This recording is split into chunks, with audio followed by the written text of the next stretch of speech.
নমস্কাৰ সকলোকে স্বাগতম। আজি পবিত্ৰ ঈদ উল ফিতৰ আৰু ঈদ উল ফিতৰৰ শুভেচ্ছা জ্ঞাপন কৰি ষ্টুডিঅ'ত মহৰভি সকলোকে আজি ঈদৰ আন্তৰিক শুভেচ্ছা যেহেতু আজি ঈদ উল ফিতৰ আৰু ইয়াৰ বাবে এতিয়া ৰাজ্যত দেখিবলৈ পোৱা গৈছে ঈদৰ আনন্দ উল্লাস সবিশেষ লৈ আহিছে এই মুহূৰ্তত। আজি পবিত্ৰ ঈদ উল ফিতৰ আৰু দেশজুৰি ইছলাম ধৰ্মাৱলম্বী লোকসকলে উদযাপন কৰিছে ঈদ। আজি এই বিশেষ দিন আৰু ইছলাম ধৰ্মাৱলম্বী লোকসকলে আজি পালন কৰিছে ঈদ। আজি ইছলাম ধৰ্মাৱলম্বী লোকসকলৰ পবিত্ৰ ঈদ উল ফিতৰ আৰু মাহজোৰা ত্যাগ সংযম আৰু ৰোজাৰ অন্তত আজি ঈদ। শনিবাৰে ছৌদি আৰবৰ আকাশত কাচি জোন দেখাৰ পিছতে সোমবাৰে দেশজুৰি ইছলাম ধৰ্মাৱলম্বী লোকসকলে পালন কৰিছে ঈদ আৰু আজিৰ এই বিশেষ দিনটোত সকলোৱে এজনে আনজনক জনাইছে শুভেচ্ছা আৰু ঈদ উল ফিতৰৰ আনন্দ উৎসৱে এতিয়া সকলোৰে মাজত কঢ়িয়াই আনিছে শান্তি সম্প্ৰীতি আৰু ভাতৃত্ববোধ। আৰু আজি দেখিবলৈ পোৱা গৈছে সকলো মছজিদ ঈদগাহসমূহত সমূহীয়া নামাজ আৰু ঈদ উপলক্ষে সজাই পৰাই তোলা হৈছে মহানগৰীৰ ৰাজপথ। মহানগৰীৰ ৰাজপথ সজাই তোলা হৈছে, আমি দেখুৱাই আছোঁ কিছু দৃশ্য মহানগৰী।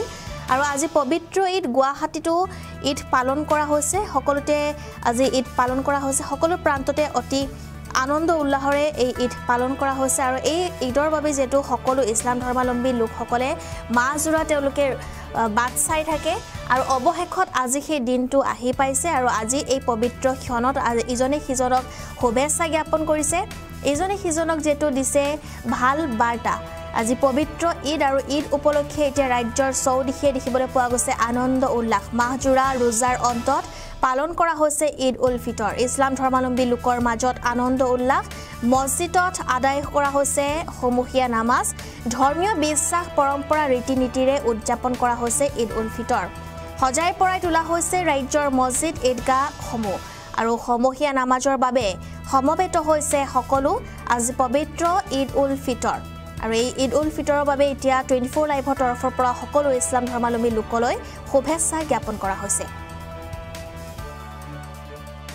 আমাৰ ৰজা ৰখাৰ পিছত আমাৰ ৰজাদাৰীসকল বা ইছলাম ধৰ্মী লোকসকল এই ৰমজানৰ ঈদ পালন কৰিবলৈ বৰ আগ্ৰহেৰে ৰৈ আছে।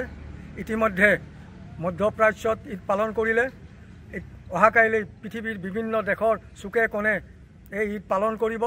এমাহ ৰজা ৰখাৰ পিছত ৰজাদাৰীসকলে বৰ আগ্ৰহেৰে ৰৈ আছে ঈদ পালন কৰিবলৈ।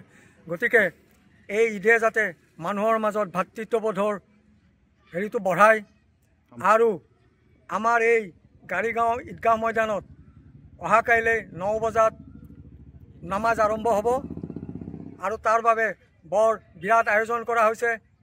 ঈদগাহ বৰ সুন্দৰকৈ সজোৱা হৈছে আৰু আমাৰ কৰ্মকৰ্তাসকলে বৰ খাটি মেলি এই ঈদগাহখন সজাই পৰাই তুলিছে। গতিকে আশা কৰিম অহাকাইলৈ বৰ সুন্দৰকৈ আমাৰ ঈদৰ নামাজ হ'ব আৰু আখেৰি দোৱা হ'ব। গতিকে আৰু পৃথিৱীৰ বিভিন্ন দেশত ইতিমধ্যে ম্যানমাৰ থাইলেণ্ডত এই ভূমিকম্পই যি তাকৰ সৃষ্টি কৰিছে তাৰ প্ৰতিও আমাৰ ইয়াৰ পৰা যাতে বাণী যায়, দোৱা কৰে, মানুহৰ মংগলৰ কামনা কৰে আৰু লগতে পৃথিৱীৰ বিভিন্ন দেশৰ লগত যাতে আমি একেলগে এই ঈদ পালন কৰিব পাৰোঁ, ভাতৃত্ববোধৰ বাণী বিলাব পাৰোঁ, তাৰ প্ৰতি আমি লক্ষ্য ৰাখিম আৰু ভৱিষ্যতেও যাতে ঈদ বৰ শান্তিৰে পালন কৰিব পাৰোঁ বিশ্বত তাৰেই কামনা কৰিম। ইতিমধ্যে এই সমষ্টিটো আমাৰ জালুকবাৰী বিধানসভা সমষ্টিত সোমাইছে। আগতে পশ্চিম গুৱাহাটীত আছিলে, এতিয়া আমাৰ এই সমষ্টিটো আমাৰ মুখ্যমন্ত্ৰী ডক্টৰ হিমন্ত বিশ্ব শৰ্মাদেৱৰ সমষ্টিলৈ ট্ৰেন্সফাৰ হৈছে।